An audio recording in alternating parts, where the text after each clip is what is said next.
Hola, mucho gusto. Mi nombre es Emily Arato Sarmiento. Hoy vamos a estar hablando de un tema muy interesante y es sobre el desarrollo de habilidades directivas. En esas habilidades podemos encontrar las habilidades personales.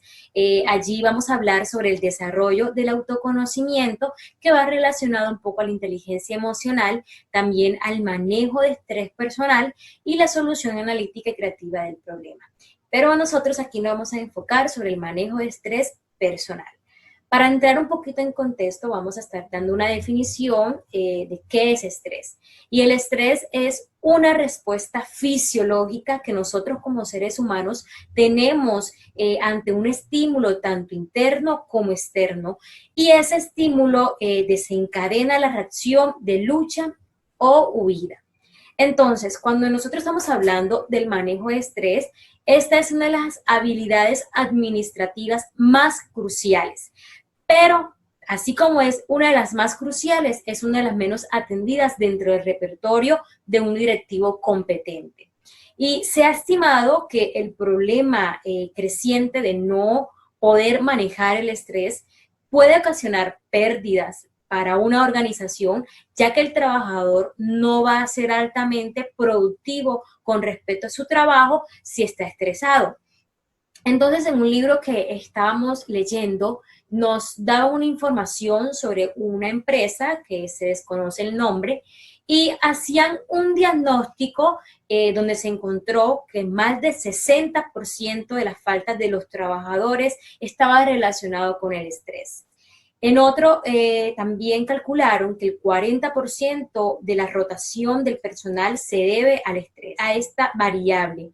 Y entre el 60 y el 80% de los accidentes industriales son atribuidos al estrés. Entonces, cuando se habla de manejo de estrés como una habilidad, lo que se busca es equipar a una persona con mecanismos eficientes para afrontar el estrés de manera adecuada, ya que el estrés puede afectar a la familia, en lo personal puede ir desde la incapacidad para concentrarse, puede la persona presentar ansiedad, depresión, hasta problemas estomacales, baja resistencia a las enfermedades y afecciones cardíacas, obesidad, tantas enfermedades que se pueden desencadenar con respecto a la ansiedad.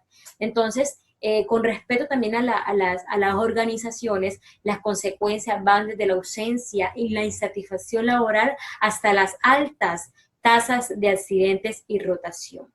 Entonces, podemos también aquí mencionar que algunas investigaciones en psicología han encontrado que el estrés no solo afecta negativamente a los empleados, sino que también produce consecuencias no tan visibles para los directivos. Entonces, por ejemplo, cuando los directivos experimentan estrés, tienden a percibir la información en forma selectiva y ver únicamente lo que confirman sus prejuicios.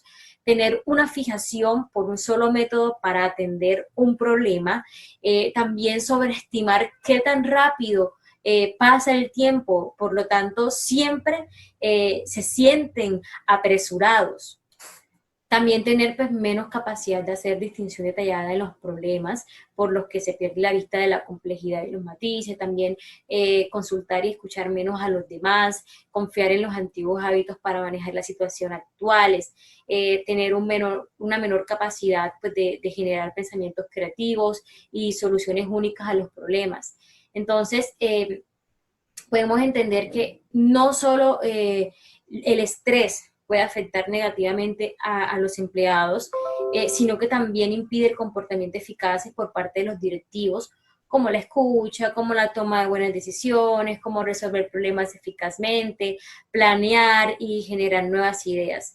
Y en contraste al desarrollo de habilidades para manejar el estrés puede generar ganancias significativas y sobre todo que la capacidad de manejar el estrés de manera adecuada no solo mejora el desarrollo personal individual, sino que también puede tener un efecto enorme en las utilidades de organizaciones enteras. Y ahora voy a mencionar algunas de las reacciones al estrés y podemos encontrar la etapa de alarma.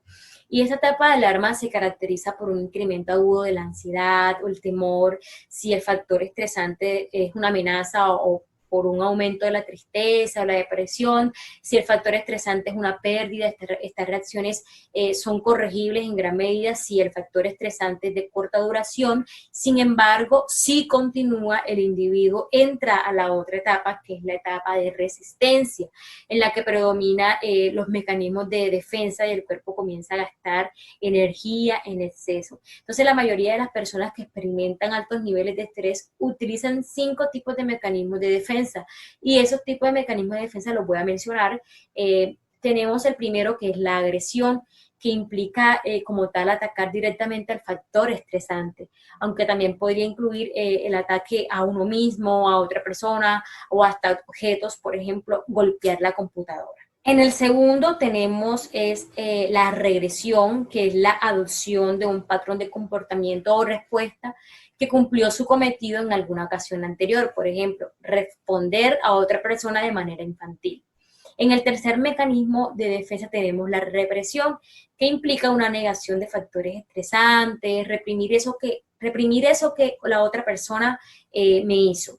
También tenemos el aislamiento, que es el cuarto mecanismo de defensa, y puede tomar formas tanto psicológicas como físicas. Buscan escapar de la situación que se encuentran en ese momento. Y un quinto mecanismo de defensa que utilizamos como seres humanos es la fijación, que consiste en repetir una respuesta sin importar el efecto que haga esa respuesta que yo voy a hacer en ese momento.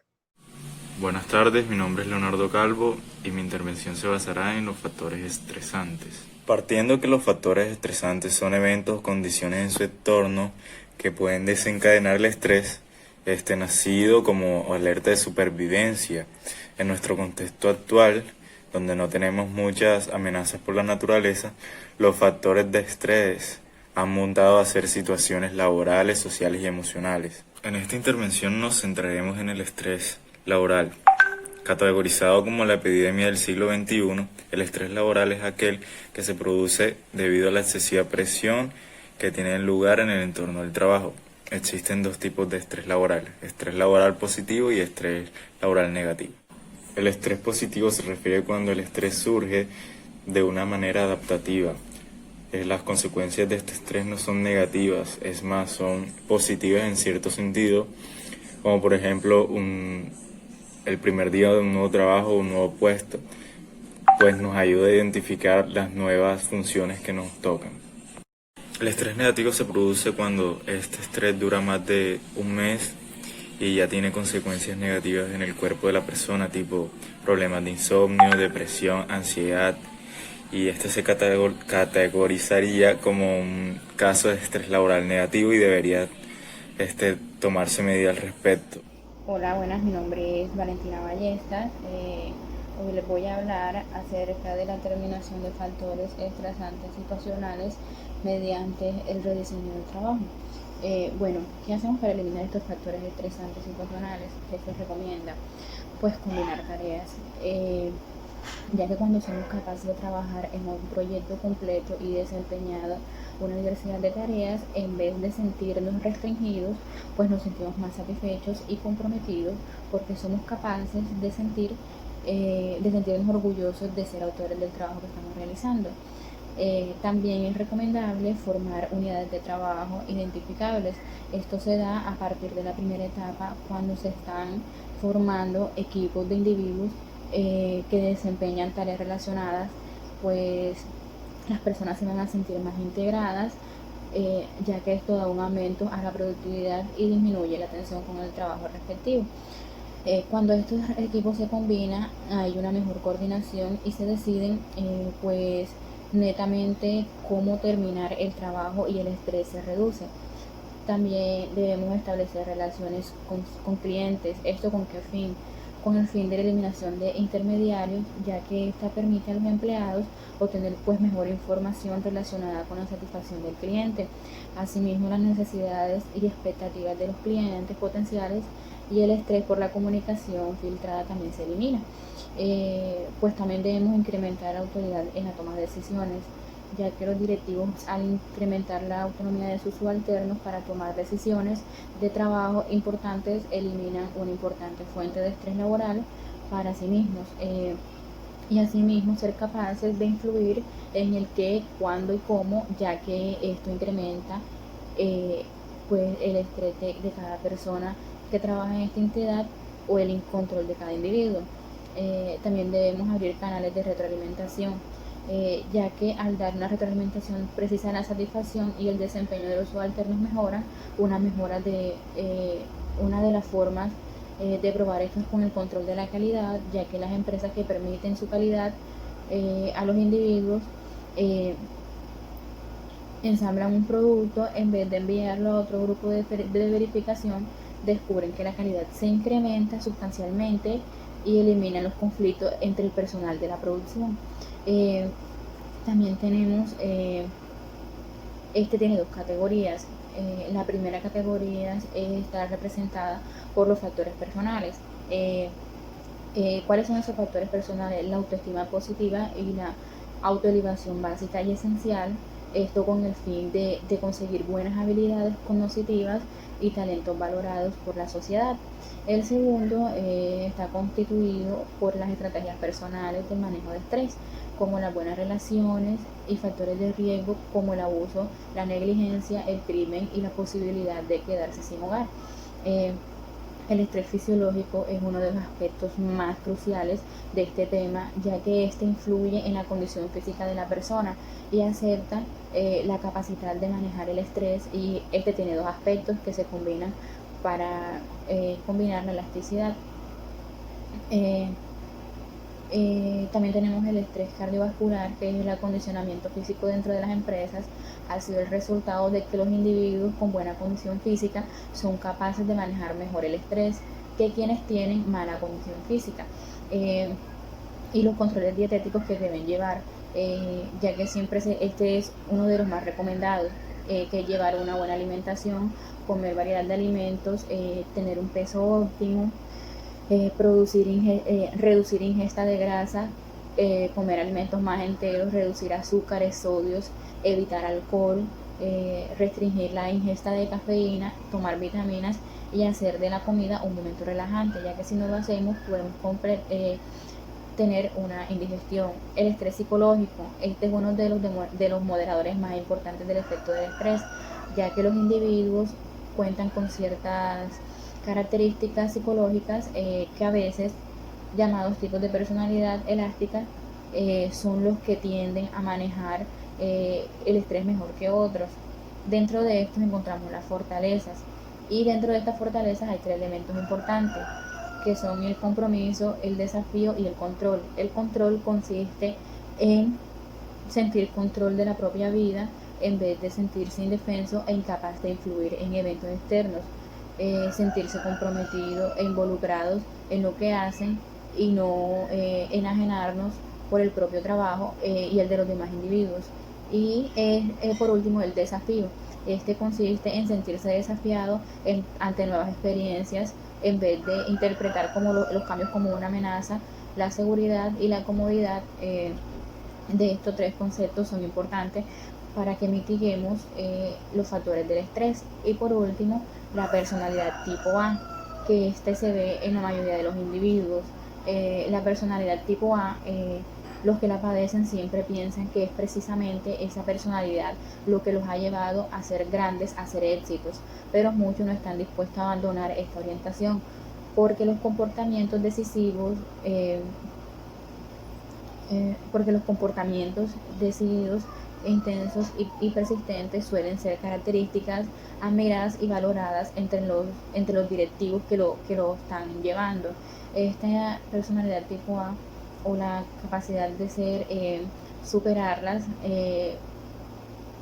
la capacidad de superar cualquier obstáculo al trabajar es más, y trabajar es por más tiempo, va en contra de desarrollar una fortaleza psicológica. Y la elasticidad social, que consiste en el desarrollo de desarrollos sociales cercanas. Los individuos que a menudo que forman parte de redes sociales de apoyo tienen menos probabilidad de experimentar estrés y están mejores equipados para manejar su consecuencia. Bueno, este fue mi tema, pues lo que me tocó en la exposición. Espero que mi explicación sea clara y les sirva para su vida cotidiana. Muchas gracias. Un saludo a todos, les habla Juliana Camacho. Yo les voy a continuar hablando sobre algunas técnicas de relajación para el manejo y el control del estrés personal. Una de las técnicas más utilizadas para esta problemática son las respiraciones profundas. Las respiraciones profundas, pese a que parecen un ejercicio muy sencillo, en realidad es muy efectivo y genera un efecto muy significativo y relajante en nuestro cuerpo y en nuestra salud mental. ¿En qué consisten las respiraciones profundas?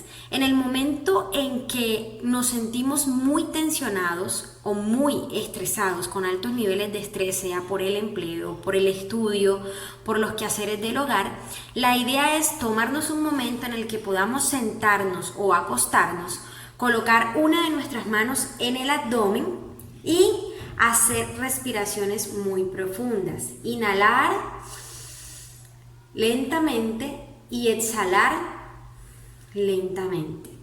La idea de este ejercicio es concentrarnos netamente en la respiración.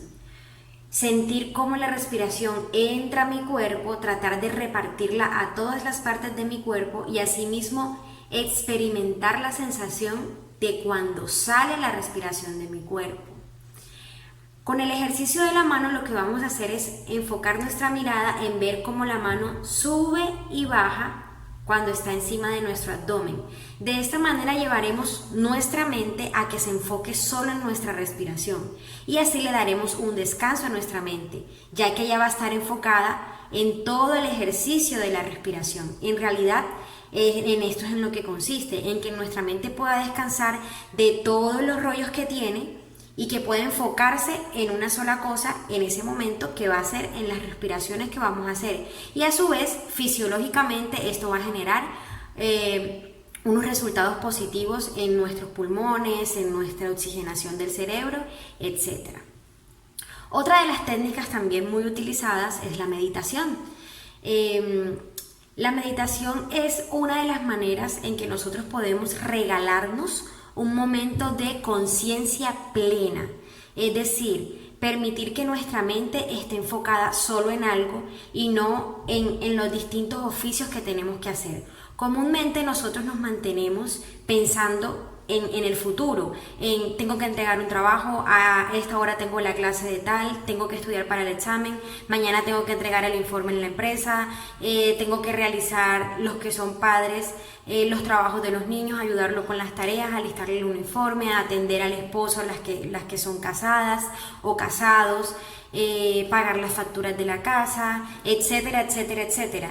Y así pasa la mente, pasa pensando todo el tiempo en lo que hay que hacer, en lo que viene, y nunca tienen un momento de descanso, y esto es lo que genera los altos niveles de estrés. Entonces la meditación nos invita a regalarnos un momento de conciencia plena, es decir, a enfocarnos solo en el aquí y el ahora. Es regalarnos 10, 15, 20 minutos o media hora o una hora. Hay quienes dedican una hora para este ejercicio, pero la idea es hacerlo en el tiempo que puedas. Si puedes hacerlo solo 10 minutos, perfecto. La idea es que te regales la oportunidad. ¿En qué consiste? Puede ser en tu habitación o en un lugar que sea muy relajante para ti, donde no haya mucho ruido. Puedes colocar música de fondo, sea música instrumental o sonidos de la naturaleza que te evoquen de pronto paisajes que a ti te agradan y que te generan bienestar. Y la idea es que puedas enfocar tu mente en ese momento a lo que estás sintiendo en ese momento. Es decir, si estás colocando el sonido del mar, tratar de meditar en el mar, en lo que eso genera en ti, en la paz que te produce visualizar el mar. Si estás escuchando el sonido de un bosque, pensar en los sonidos de los animales, de la naturaleza, y regalarte ese momento de conciencia plena, es decir, lo que estás sintiendo y lo que estás viviendo justo en ese momento, en el aquí y en el ahora. Y tratar de que la mente frene un momento todos los pensamientos automáticos que tiene de todas las responsabilidades que tienes a lo largo de tus días. Entonces, en esto consiste la meditación. No es algo místico, como muchos lo creen, no es algo mágico, que muchos de pronto se abstienen de hacerlo creyendo que es algo que tiene que ver como con algo sobrenatural. No, hay muchos tipos de meditación que podemos hacerlas sin ninguna componente místico ni nada de eso, simplemente ratos agradables que nos podemos regalar. Si lo puedes hacer yéndote de viaje en algún momento que estés frente al mar, sería genial. Para los que tienen sus creencias en Dios, pueden meditar también en la palabra de Dios, pueden meditar en un libro de reflexiones, en una reflexión que hayan leído, y en ese momento permitir que su mente se enfoque solo en las sensaciones que eso le está generando, y eso le va a regalar a la mente un momento de descanso. Y otra técnica que también puede ser muy efectiva para relajarnos y bajar los niveles de estrés y tensión son las actividades artísticas. Cuando nosotros nos permitimos crear algo, aunque no seamos artistas, nuestro cerebro se va a concentrar en aquello que estamos creando, ¿sí? Sea que decidas pintar, sea que decidas escribir una poesía, un poema, un texto, sea que quieras bailar, la idea es regalarte ese momento en el que tu cuerpo y tu mente se van a enfocar solo en crear algo. Y eso también te va a permitir un descanso y una relajación de todas esas cargas que estás teniendo en ese momento, porque vas a generar de hecho muchos neurotransmisores que te van a ayudar a las sensaciones de bienestar. Así que los invitamos a eso, a que practiquen la respiración profunda, así sea 5 minutos diarios, a que mediten en aquello que les genere bienestar, en pensamientos positivos que les agraden, y a que nos atrevamos a ser artistas aunque no lo seamos. Gracias.